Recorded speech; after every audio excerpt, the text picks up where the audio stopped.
Good morning students. स्वागत आप सबका। सूर्य प्रकाश शर्मा हूँ मैं। और आज हम पढ़ रहे हैं राजनीतिक व्यवस्था उपागम। इस टॉपिक पर ये दूसरा वीडियो है। पहले वीडियो में जो कुछ हमने पढ़ा उसको संक्षेप में मैं दोहराता हूँ आपके लिए। 4-5 स्लाइड्स हमने इसमें देखी थी, जिसमें सबसे पहले परिचयात्मक स्लाइड में मैंने आपको ये बताया था कि ये जो राजनीतिक व्यवस्था उपागम है, ये दूसरे विश्व युद्ध के बाद अस्तित्व में आया और आधुनिक राजनीति विज्ञान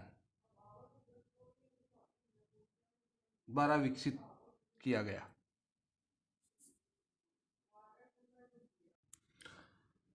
और इसमें मुख्य रूप से मैंने आपसे ये बताया कि इस उपागम के आ जाने से या इस दृष्टिकोण के प्रयोग से राजनीति के अध्ययन में वैज्ञानिकता, आनुभाविकता संभव बनी। डेविड ईस्टन ने सबसे पहले व्यक्ति थे जिन्होंने राजनीति विज्ञान में इसका प्रयोग किया। उसके अलावा आमंड और पावेल और मार्टिन कैप्लन ने इस दृष्टिकोण का प्रयोग किया राजनीति विज्ञान में। वैसे पहल इस दृष्टिकोण का विकास जो है जीव विज्ञान में हुआ था और लुडविग वॉन बर्टलेनफी ने व्यवस्था सिद्धांत का विचार दिया।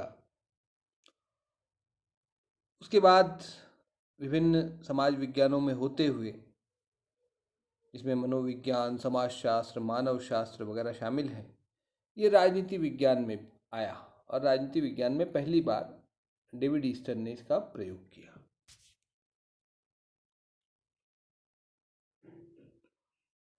हम ये जानना चाहते हैं कि राजनीतिक व्यवस्था क्या होती है। तो राजनीतिक व्यवस्था का मतलब ये है, जब हम व्यवस्था सिद्धांत का प्रयोग राजनीति को समझने के लिए करते हैं तो हम उसे राजनीतिक व्यवस्था कहते हैं। फिर हमने ये जाना कि राजनीति किसे कहते हैं। तो इसका राजनीति का मतलब होता है वो अंतःक्रियाएं, वो इंटरैक्शंस जिनका संबंध समाज में मूल्यों के बाध्यकारी निर्धारण से हो, या सत्ता के प्रयोग से हो, या शक्ति के प्रयोग से हो। ऐसी अंतःक्रियाओं को, इंटरैक्शंस को राजनीतिक कहा जाता है, पॉलिटिकल माना जाता है उन्हें। व्यवस्था की जहाँ तक बात है तो व्यवस्था को हमने एक दो प्रकार की व्यवस्थाएं हो सकती हैं। एक भौतिक हो सकती है और एक विश्लेषणात्मक हो सकती है। भौतिक व्यवस्था तत्वों का समुच्चय होता है और विश्लेषणात्मक व्यवस्था उन तत्वों की विशेषताओं का समुच्चय होता है। ये हमने देख लिया। आज हमें बात करनी है राजनीतिक व्यवस्था की विशेषताओं के बारे में। हम बात कर रहे हैं व्यवस्था की विशेषताएं। देखिए, अभी हम राजनीतिक व्यवस्था पर पूरी तरह से नहीं पहुंचे हैं। अभी हम केवल व्यवस्था की बात कर रहे हैं जो सब जगह काम कर सकती है, अर्थशास्त्र में भी, समाजशास्त्र में भी, मनोविज्ञान में भी। तो व्यवस्था की विशेषताओं की जब हम बात करते हैं तो एक है G.A. आमंड। वो कहते हैं, 3 विशेषताएं उन्होंने बताई हैं। पहली विशेषता वो कहते हैं व्यापकता। व्यापकता का मतलब इसमें सभी प्रकार की अंतःक्रियाओं को वो शामिल करते हैं, जिसमें निवेश भी शामिल है, निर्गत भी शामिल है। आप कहेंगे निवेश क्या होते हैं, निर्गत क्या होते हैं। निवेश को अंग्रेजी में कहते हैं इनपुट और निर्गत को कहते हैं आउटपुट।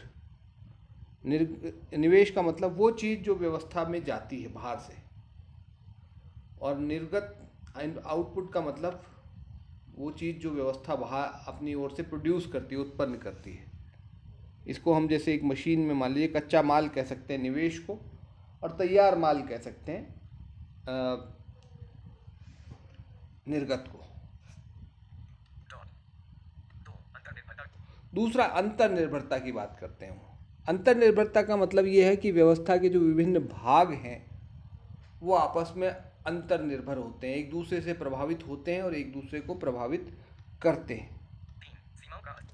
तीसरा उन्होंने बताया सीमाओं का अस्तित्व, कि हर व्यवस्था में सीमाएं हो कि अपनी सीमाएं होती, बाउंड्री लाइन होती है एक व्यवस्था की, जहाँ एक व्यवस्था खत्म होती है और दूसरी व्यवस्था शुरू होती है।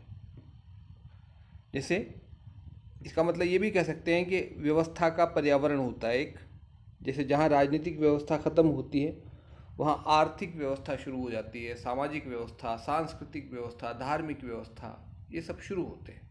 तो ये एक बाउंड्री लाइन होती है। उसके बाद O.R. यंग एक दूसरे विचारक हैं, विद्वान हैं, उन्होंने भी 6 विशेषताएं बताई है। व्यवस्था बोले एक तत्वों का समुच्चय होता है, विभिन्न तत्वों का समुच्चय होता है, विभिन्न पार्ट्स से मिलकर के व्यवस्था बनती है, घटक होते हैं व्यवस्था के विभिन्न। दूसरी बात, ये तत्व जो होते हैं उनके बीच अंतः क्रियाशील होते हैं, ये तत्व आपस में इंटरैक्शन करते हैं। ये कोई जिसको हम कहें कि निर्जीव तत्व नहीं है जिनमें आपस में कोई क्रिया प्रतिक्रिया नहीं होती। ये सजीव हैं जिनमें इंटरैक्शंस होते हैं, एक दूसरे को से क्रिया प्रतिक्रिया के बंधन में बंधे रहते हैं। ये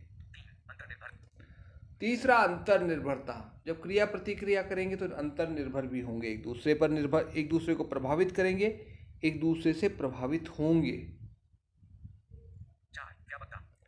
व्यापकता की चर्चा मैं ऊपर कर चुका हूँ, वही बात है, इसमें सभी प्रकार की अंतःक्रियाएं शामिल होती है व्यवस्था में, चाहे वो निवेश से संबंधित चाहे निर्गत से संबंधित हो। सीमाओं का अस्तित्व की बात हो चुकी है।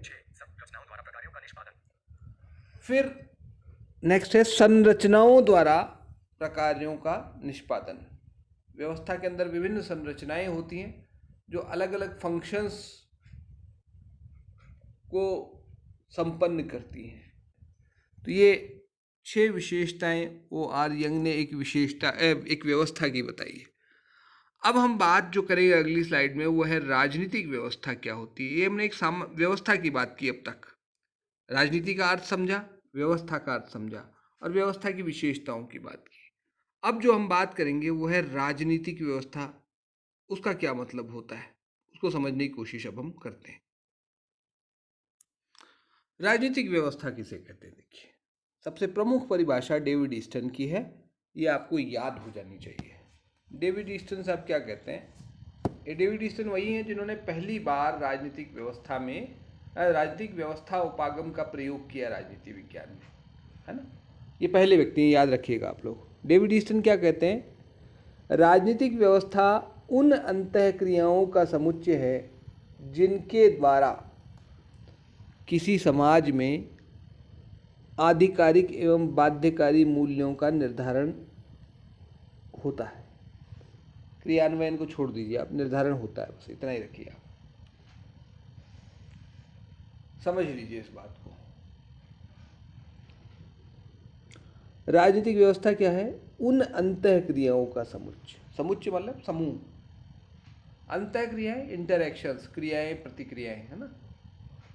तो ऐसी अंतःक्रियाओं का समुच्चय है राजनीतिक व्यवस्था जिनके द्वारा किसी समाज में मूल्यों का आधिकारिक निर्धारण होता है। आधिकारिक और बाध्यकारी निर्धारण।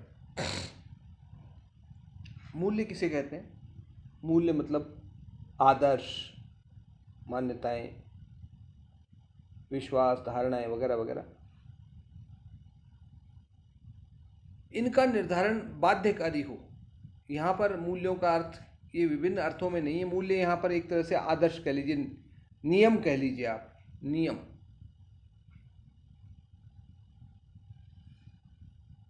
मूल्यों को समझने के लिए राजनीतिक व्यवस्था के संदर्भ में अगर आप मूल्यों का अर्थ समझना चाहते हैं तो इसका मतलब होता है नियम। बाध्यकारी, आधिकारिक और बाध्यकारी निर्धारण होता है। तो राजनीति का मतलब हुआ, राजनीतिक व्यवस्था का मतलब हुआ अंतःक्रियाओं का ऐसा समुच्चय जिनके द्वारा समाज के लिए बाध्यकारी एवं आधिकारिक मूल्यों का निर्धारण होता है कि समाज किस दिशा में आगे बढ़ेगा, क्या सही है, क्या गलत है, किसको क्या मिलेगा, किसको क्या नहीं मिलेगा। इन सब चीज़ों का निर्धारण करने के लिए जो समाज में क्रिया प्रतिक्रिया होती है, उसी क्रिया प्रतिक्रिया के समूह को हम राजनीतिक व्यवस्था कहते हैं।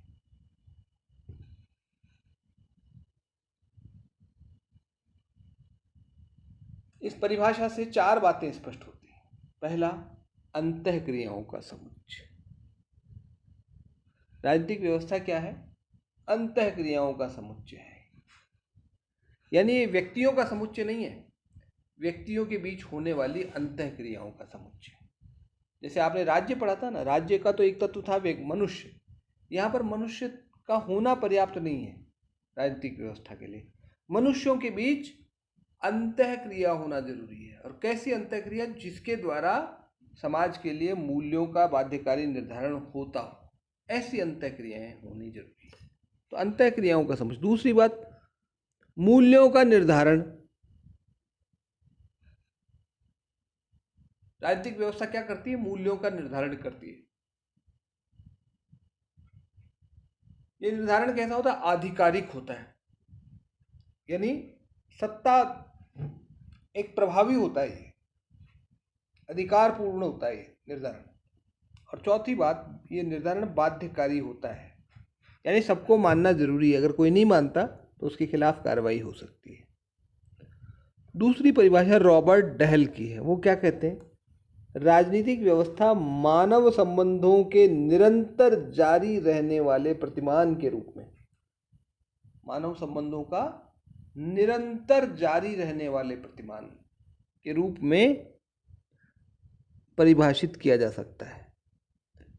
राजनीतिक क्या है? व्यवस्था मानव संबंधों का निरंतर जारी रहने वाला प्रतिमान, जिसमें शक्ति, शासन तथा सत्ता की महत्वपूर्ण सीमा तक भागीदारी होती है। यानी ऐसे मानव संबंधों को हम राजनीतिक व्यवस्था कहते हैं जिनका संबंध सत्ता, शक्ति या शासन से होता है।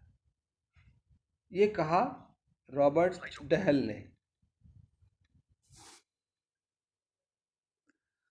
आगे की और कुछ परिभाषाएं हम देखेंगे, फिर निष्कर्ष तक पहुंचेंगे।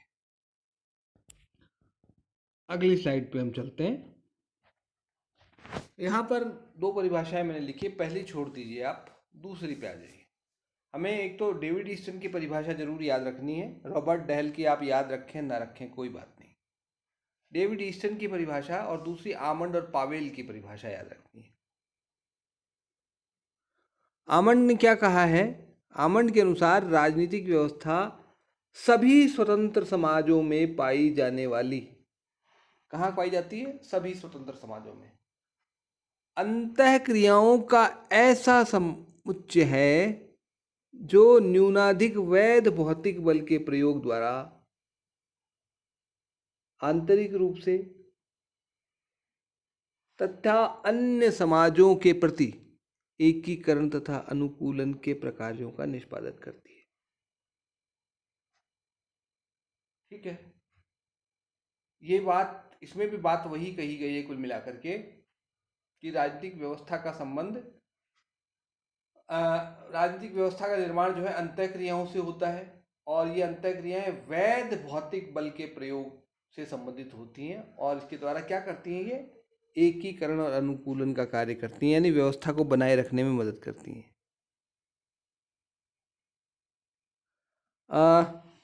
आमंड की जो परिभाषा है उसमें भी तीन बातों पर बल दिया गया है कि राजनीतिक व्यवस्था एक स्वतंत्र व्यवस्था होती है जो वैध भौतिक बल के प्रयोग द्वारा पर्यावरण को प्रभावित करती है और स्वयं भी उससे प्रभावित होती है। पहली बात तो ये कि राजनीतिक व्यवस्था स्वतंत्र होती है, अन्य व्यवस्थाओं से अलग होती है, कहने का मतलब ये है, और ये वैध भौतिक बल का प्रयोग करती है और उसके द्वारा पर्यावरण को प्रभावित करती है, पर्यावरण से प्रभावित होती भी है। दूसरी बात, अंतःक्रियाएं व्यक्तियों के बीच नहीं बल्कि उनके द्वारा निष्पादित भूमिकाओं के मध्य होती है। यानी इसको यूँ समझें कि हर व्यक्ति एक इंडिविजुअल के साथ साथ एक भूमिका भी है उसकी समाज में, एक पर्टिकुलर रोल प्ले करता है हर व्यक्ति। तो उस रोल के रूप प्ले करने में वो जो अंतःक्रियाएं करता है, वो अंतःक्रियाओं की बात है। व्यक्ति के रूप में तो हम बहुत सारे काम करते हैं, हम सामाजिक गतिविधियों में भी भाग लेते हैं, आर्थिक गतिविधियों में भाग लेते हैं, सांस्कृतिक में भी भाग लेते हैं, उनका से संबंध नहीं है। केवल राजनीतिक गतिविधियों से संबंध है हमारा। तीसरी बात कि राजनीतिक व्यवस्था एक खुली व्यवस्था होती है जो अपनी सीमा के बाहर स्थित इकाइयों के साथ निरंतर संचार में संलग्न होती है। खुली ओपन सिस्टम होता है, यानी बाहर से उसमें सूचनाएं आती है, संचार होता है, और अंदर से बाहर की तरफ भी होता है। दोनों तरफ सूचनाओं का आदान प्रदान होता रहता है राजनीतिक व्यवस्था के अंतर्गत। नेक्स्ट स्लाइड पे हम चलते हैं। राजनीतिक व्यवस्था के घटक। आमंड ने 3 घटकों की बात की है। पहला व्यापकता, जिसकी हम बात कर चुके हैं, इनको विशेषताओं के रूप में हम देख चुके हैं। दूसरा अंतर्निर्भरता, और तीसरा सीमाओं का अस्तित्व, ये हम देख चुके हैं, तो इसको कोई विशेष बताने की आवश्यकता नहीं है। आगे एक चीज़ और देख लेते हैं और फिर आज का हम ये अपना टॉपिक यहीं तक रखेंगे। उसके बाद बाकी चीज़ें जो है वो कल अगले टॉपिक के अंतर्गत हम करेंगे। राजनीतिक व्यवस्था की विशेषताएं। आमंड के अनुसार राजनीतिक व्यवस्था की विशेषताएं कौन कौन सी हैं? राजनीतिक व्यवस्था की सार्वभौमिकता, अर्थात सभी समाजों में राजनीतिक व्यवस्था की मौजूदगी। पहली बात, यानी राजनीतिक व्यवस्था हर समाज में पाई जाती है। विकसित हो सकता है, अविकसित हो सकता है, विकासशील हो सकता है, सभी समाजों में राजनीतिक व्यवस्था का अस्तित्व होता है। दूसरी बात, राजनीतिक संरचनाओं की सार्वभौमिकता। हर व्यवस्था में राजनीतिक संरचनाएं पाई जाती हैं, ये भी एक सच्चाई है। सार्वभौमिकता बोलो सब जगह पाया जाना।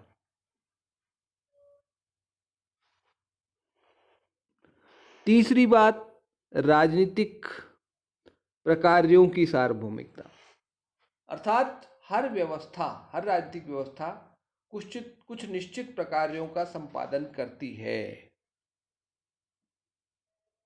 प्रकार्य मतलब कार्य समझ लीजिए आप, ऐसे कार्य जो निरंतर किए जाते हैं। चौथा, बहुकार्यकारी राजनीतिक संरचनाएं, अर्थात हर संरचना एक से अधिक कार्यों का निष्पादन करती है।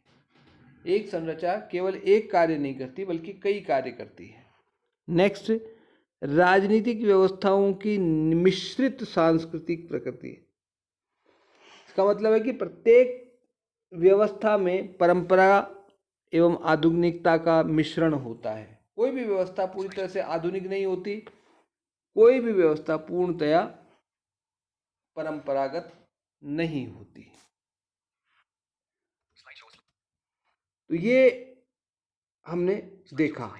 एक अंतिम बात आज के टॉपिक में, वो है राजनीतिक व्यवस्था का पर्यावरण। राजनीतिक व्यवस्था के पर्यावरण के से अभिप्राय ये है कि हर व्यवस्था जहां समाप्त होती है उसके बाहर उसका पर्यावरण होता है। परि मतलब चारों तरफ, और आवरण मतलब आवरण जानते ही हम। हर व्यवस्था के चारों तरफ एक वातावरण होता है। कोई भी व्यवस्था शून्य में कार्य नहीं करती। तो इसका मतलब ये है कि हर राजनीतिक व्यवस्था के पर्यावरण में क्या होता है। इसमें मैंने 2 शब्द लिखे हैं, देखिए इसको, इसी शब्दावली को समझा देता हूँ मैं आपको। राजनीतिक व्यवस्था के पर्यावरण से अभिप्राय उन अंतरा, इंटरनल आंतरिक, और अंतर समाजीय, सामाजिक, सांस्कृतिक, आर्थिक, राजनीतिक, जैविक तथा मनोवैज्ञानिक शक्तियों से है जो व्यवस्था को प्रभावित करती हैं तथा उससे प्रभावित होती हैं, किंतु विश्लेषणात्मक दृष्टि से व्यवस्था से भिन्न होती है। हम जानते हैं कि हर व्यवस्था का एक पर्यावरण होता है, वातावरण, जो उसको चारों ओर से घेरे रहता है। ये पर्यावरण 2 प्रकार का है, आंतरिक और बाहरी। उदाहरण के लिए मैं इसको समझाता हूँ। एक राज्य के संबंध में समझिए आप, जैसे भारत है। भारत के अंदर जो राजनीतिक व्यवस्था चल रही है, आप सरकार, एक बार को राजनीतिक व्यवस्था को सरकार समझ लीजिए। सरकार को प्रभावित करने वाले तत्व क्या होते हैं? समाज होता है, संस्कृति होता है, धर्म होता है, अर्थव्यवस्था। तो ये सारी दूसरी व्यवस्थाएं हैं, ये परिव्यवस्था का पर्यावरण है, राजनीतिक व्यवस्था का ये पर्यावरण है। ये सारी व्यवस्थाएं राजनीतिक व्यवस्था से प्रभावित होती हैं और राजनीतिक व्यवस्था को प्रभावित भी करती हैं। इसके अलावा भारत के बाहर का जो वातावरण है, दूसरे पड़ोसी देश हैं, अंतर्राष्ट्रीय संगठन हैं, ये व्यवस्था का बाहरी पर्यावरण है। तो हर व्यवस्था के दो पर्यावरण होते हैं, आंतरिक, इसमें सामाजिक, सांस्कृतिक, धार्मिक आदि पर्यावरण आता है, और बाहरी में जो है अंतर समाजीय, दूसरे समाजों का पर्यावरण आ जाता है।